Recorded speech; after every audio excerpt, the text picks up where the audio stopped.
Are nightclubs nearing their end? Friends, a new round of the Spring Thunder operation has already begun. Have you heard about this movement? In 2024, a nationwide 100-day crackdown on nighttime activities is taking place. Cities like Beijing, Hangzhou, Wuhan, Chengdu, Lebanon, and others are the main targets of this operation. The campaign is expected to last until mid-July. Massage parlors, bathhouses, spas, and nightclubs are all under strict scrutiny. However, this crackdown might not be the only reason why nightclubs are struggling. One of the main factors contributing to their decline is the fact that men are simply no longer frequenting these places. In recent years, the behavior of Chinese men has changed dramatically. Many are avoiding nightlife for reasons ranging from economic concerns to cultural and lifestyle shifts. And without customers, nightclubs simply cannot sustain their operations, regardless of government crackdowns. This combination of official repression and declining male attendance puts the future of nightclubs in an even more precarious situation. Has this kind of action started in your area? And what do you think? Is the Spring Thunder plan the main reason for the end of nightclubs, or have men's habits changed for good? Share your thoughts in the comments because, honestly, I'm so fed up with all of this. Bars really are places of confusion, and let me explain why I don't go to clubs anymore. If you go to clubs every week for 2 years and never get into a fight, I really don't believe it. Understand? There's always someone who starts trouble, and if you don't cause it, one of your friends will. A lot of places are like that. They say places like hospitals, morgues, or cemeteries have the heaviest energy, but that's not true. What really has heavy energy are saunas, nightclubs, and bars, because spirits also like to have fun. It's not about places being empty where you're alone with yourself. In Cantonese, they call it eating alone, without company, which is really boring. You definitely go looking for crowded places. Now think about saunas, they are really strange places. Usually, saunas don't have windows, no sunlight. You never hear about a sauna with big glass windows or places that focus on shopping outside, but no windows, it's very private. Plus, they always have water, and the lights are the same 24/7. You don't really feel the difference between day and night, it's like a casino. So why do people go to these places? Now think, what's interesting about a place to bathe or a place to sing? When you used to go to places like Qiangui or Kandy, KTVs, you know how it was. KTVs were popular not because of the singing environment, but because of the all-you-can-eat buffet and free drinks. I'm not lying, people from the 80s and 90s will know. When we were in high school or college, we went to KTV to eat and drink, not to sing. There was a supermarket at the door where you bought alcohol and ate for free, that's what mattered. People didn't go just to sing, they went to eat the buffet, and then that changed. Now you see it's all about saunas and KTVs. If you've seen movies by Lin Zhengying, known for movies with spirits, you know spirits don't eat, but they can smell the food, and the leftover food is what they enjoy. The first thing they do is take a bath and eat first. So, brother, after hearing this, do you think it makes sense? The next time you go to a place like this, especially after drinking, you'll realize your consciousness is weaker. And in that process, opportunities come, right? Go ahead, brother. Find something to do, maybe you'll find a substitute. The current state of nightclubs is in decline, and the main reason is simple: they no longer know what they're offering. Nightclubs, which were once places to relax, have fun, and socialize, have turned into spots of pure pressure and superficiality. Men are simply tired of it. What was once an entertainment option is now a space that constantly pushes energy, hype, and excitement, leaving no room for relaxation, good conversation, or dancing in a laid-back way. What we're seeing now are unbearable environments. Non-stop fast-paced electronic music, constant pressure to fit into the party vibe, and a crowd of people who just want to show off. The experience has lost its meaning. It's no longer about having fun together. It's about trying to meet others' expectations of you. And yes, it's exhausting. It's exhausting because men, in particular, don't want to go to places where they can't unwind, where there's no time to enjoy the night at their own pace. They want to go out to have fun, not to force themselves into a constant frenzy. Not everyone is looking for that vibe, but clubs insist on pushing it down everyone's throat. What happened to the atmosphere? Where did the enjoyment of a peaceful night go?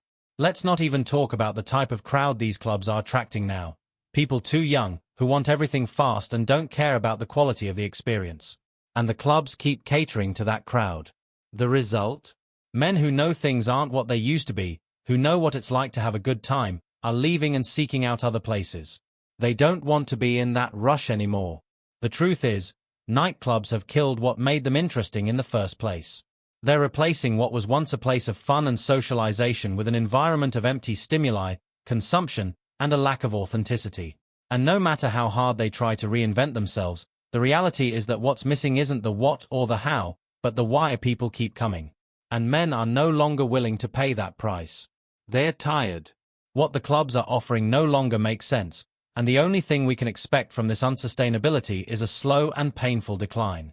In summary, men are no longer going to nightclubs because these spaces have transformed into places that don't meet their real entertainment needs. What was once a place to enjoy themselves has now become a space of frustration, where energy and stimuli are forced all the time. It's tiring, and no one can handle it anymore. Welcome to the AIDS family. Look, I'm really scared by this. In fact, the nightclub scene is like a magnifying glass for the dark side of society. People who have been to nightclubs definitely have more street smarts than those who haven't. Let me tell you something I know about this environment. There are these guys, the bosses, who, when they spend money or give tips, can casually hand over the equivalent of your salary for a month or even 6 months. Once a person's desires are amplified, there's no turning back. Once you trust this boss, he starts setting traps for you. One time, this boss asked the guy to do him a favor. He didn't even ask for money, but he gave him 100,000. 100,000. Sounds like he made money, right? But it wasn't that simple. Let me explain. The boss asked to use the guy's ID to rent a car. The guy rented a Bentley using his ID, and after that, the boss disappeared with the car. In the end, since it was the guy's ID, he had to take responsibility for the consequences. The young man was deceived and still hasn't paid off the debt. This kind of thing happens all the time, and many people know of similar cases. There are many girls dancing in the clubs, going on stage to dance for $200. These men buy them expensive watches, pearl necklaces, and all sorts of branded items. One day, a guy gave her a box and asked her to open it after her shift. When she opened it, inside the box was a note that read, "Welcome to the AIDS family." I don't know, but that's really terrifying, isn't it? Currently, with the economic downturn, everyone is very anxious. In such an economic situation, the responsible departments continue with rigorous inspections. Many workers in the nightlife industry are now almost unable to survive, and many people say, this is causing unemployment for many people. In China, there are many people working in the nightlife sector. Without these clubs, how will these people survive? Our country cares a lot about public opinion, so whenever such operations happen, they still leave a gap and don't kill the person immediately. But why do they do this? Because the country explicitly prohibits prostitution, gambling, and drugs. In the past, saunas, red light districts, and nightclubs were often involved in prostitution. And when there is prostitution, there is also gambling, drugs, and even illegal activities. That's why the government conducts periodic interventions. With the economic downturn, some public figures have suggested legalizing prostitution, gambling, and drugs, because these activities can indeed help boost the local economy. They can help increase the GDP and create jobs. For example, in Japan, when the prostitution industry was heavily cracked down on during an economic recession, they started allowing it to boost the economy. In the 1960s, Japan began producing pornographic films, and by the 1990s, many companies had gone bankrupt, and the real estate and stock markets were in crisis. To relieve pressure, large red light districts emerged in many cities. The Japanese government noticed that the sex industry was very developed and started regulating and taxing this sector, creating specific locations for it, such as massage parlors. And what about Thailand? It's similar to Japan. The tourists who go to Thailand are often not just tourists, but men looking for prostitution. Many Thai women are engaged in the wife rental industry, serving older Western men. In the United States, prostitution doesn't create much moral pressure. However, the most developed market in the US isn't prostitution, but rather pornographic websites. About 20% of broadband subscriptions in the US are for adult films. According to statistics, every second on the internet, $3,075 are spent on content related to the porn industry. However, one growing trend, both in China and elsewhere, is that many men are starting to lose interest in going to clubs. There are various reasons for this. First, there is a shift in social behavior, with many men preferring more quiet entertainment options or even more intimate ones, like meeting at cafes or private events. Additionally, the increasing awareness of the exploitation that often happens in these environments has driven many men away from going to these nightclubs. Not to mention the growing desire for more authentic experiences, away from the superficiality and social pressure that clubs often bring. But everyone has noticed that, this year, with the economy so bad, the country preferred to launch various policies to cope with this, rather than legalizing prostitution, gambling, and drugs. Why is that? Because our country now seeks high-quality development, a GDP with added value. What is a GDP with added value? For example, in some sectors, every 100 yuan generates 20 yuan in taxes, while in other sectors, it may only be 10 or even 5 yuan. The first sector has higher added value. In addition to GDP with added value, there is another term called low value-added GDP, which is the GDP generated by illegal activities like prostitution, gambling, and drugs. Countries with high value-added GDPs generally experience more social chaos. Like in Philadelphia, where drug addicts behave like zombies, constantly robbing and attacking. Currently, there's something very popular called $0 shopping, where in places like Japan and Thailand, many people force women into prostitution against their will. The value added of our economy is as low as possible, and that's why our public security environment is the best in the world. You can see that many foreigners who come to our country say, "Wow, the security here is great. I can go out anytime at night without fear, it's very safe." But when people begin to think that living in a safe environment is guaranteed, any small incident can trigger a big reaction, which increases the government's pressure to maintain stability. It's like living in a dirty plate and seeing a spot, you might not mind it. But if you live in a clean plate and see a spot, it would be hard to accept. This is what we call the moral barrier.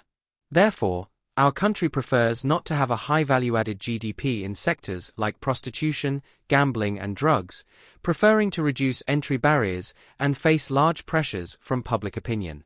Instead of legalizing these sectors, the country prefers to invest trillions of yuan into the stock market to maintain stability and fight against paid companionship. This is done to prevent these activities from leading to more serious issues like prostitution, gambling, and drugs.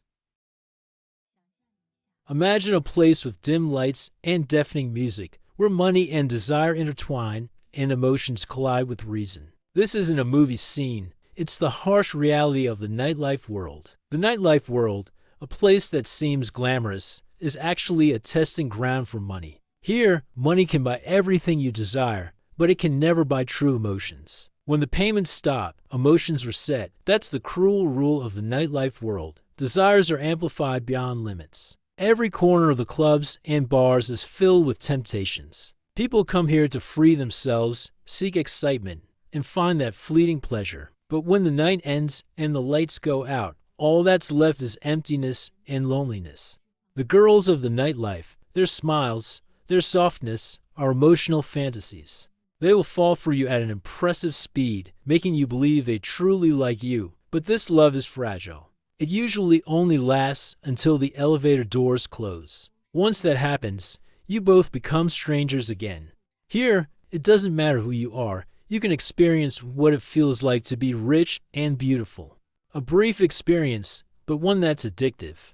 The nightlife world is like a machine that creates illusions, making you forget your identity and the harshness of reality for a moment. Many workers, after an impulsive purchase, regret it and feel ashamed of their fall. But that feeling soon fades. As soon as payday comes, the restless heart starts beating again, and they can't resist falling into the trap once more. You can't stop, you don't want to stop. This is the world of the nightlife. It's like a black hole, pulling people in more and more, making them sink. The nightlife world is an addictive place. Once you enter, it's very hard to leave. The nightlife world. It's a place where reality and illusion intertwine. Here, you can find the perfect girlfriend you've always dreamed of, but when you leave the elevator, it all dissolves into nothing. The nightlife world is a place where it's hard to distinguish the real from the illusory. In this world, the game between money and desire happens all the time. Every purchase, every choice is a test of money and desire. Here, you can witness human greed, but also human fragility. I'm glad to see that some men are waking up to this kind of environment, and I hope that you, who have made it this far, have already awakened and are striving to develop in a truly meaningful way for your life and not be deceived by these worldly illusions that money brings. Ending the video here, I'd like to know your point of view on this topic. Leave a comment so everyone can read. If you liked the video, leave a like and subscribe to the channel for more videos like this. I'll see you in the next video.